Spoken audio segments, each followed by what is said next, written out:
Hey guys, and welcome back to this channel. In this video I'll be showing you guys how you can make your logos transparent on CapCut PC.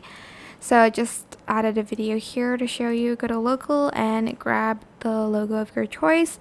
It is a little bit easier if it's a black and white logo. I'm just going to size it down a little bit. I'm going to place it on the left corner, and I'm going to simply select blend mode here.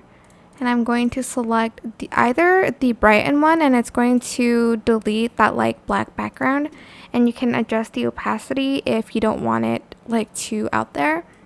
Or you can also select the dark one, which kind of deletes the like white part, but it just leaves with the rest of the logo. And again, you can adjust the opacity here to make it look transparent.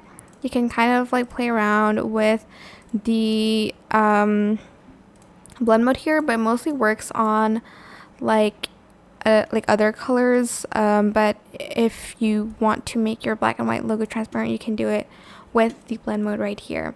And that is it. I hope this tutorial was helpful for you guys. Don't forget to like, comment, share, and also subscribe to this channel if you haven't done that already. If you have any more questions, just leave it in the comment section down below.